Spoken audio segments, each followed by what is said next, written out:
बिस्मिल्लाहिर्रहमानिर्रहीम, अस्सलाम वालेकुम। आज हम बात करेंगे कैट्सरीडा फोबिया के बारे में। फ़ियर ऑफ कॉकरोचेज़, ये फ़ोबिया बिल्कुल जो है वो क्लस्ट्रोफोबिया की तरह होता है और उसकी जो ज़हनी अलामात के साथ साथ जो है इसके अंदर जो जिस्मानी अलामात हैं वो भी पैदा हो जाती हैं। और इस फ़ोबिया से जो मुतासर शख्स है वो कॉकरोच को देख कर उसको ऐसे लगता है कि वो किसी तंग जगह पर जो है वो फंस गया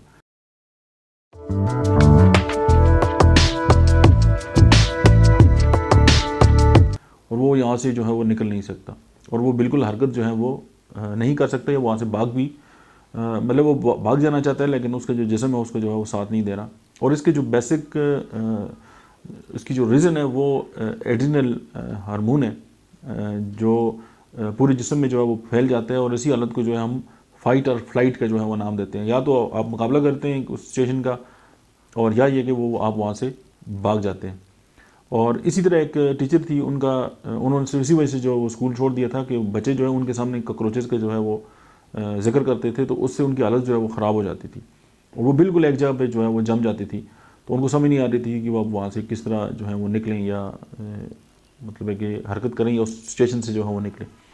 और ये जो फ़ोबिया की जो है वो एक्सट्रीम हालत है और बाज़ लोग अपने फ़ोबिया को जो है वो मैनेज कर लेते हैं और एक नॉर्मल जो है हालत गुजार लेते हैं।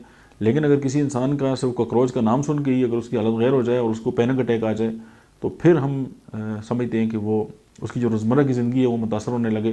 तो फिर वो ज़ाहिर है इस फ़ोबिया के शिकार है और फिर उसके लिए होम्योपैथिक मेडिसिन जो है उसकी बहुत हेल्पफुल हो सकती है उसके लिए। तो उसमें एलोमिना होम्योपैथी की बेस्ट मेडिसिन है, उसकी माइंड सिम्पटम के अंदर ये बात पाई जाती है, मैंसिनियला के अंदर ये बात पाई जाती है और फास्फोरस के अंदर पाई जाती है।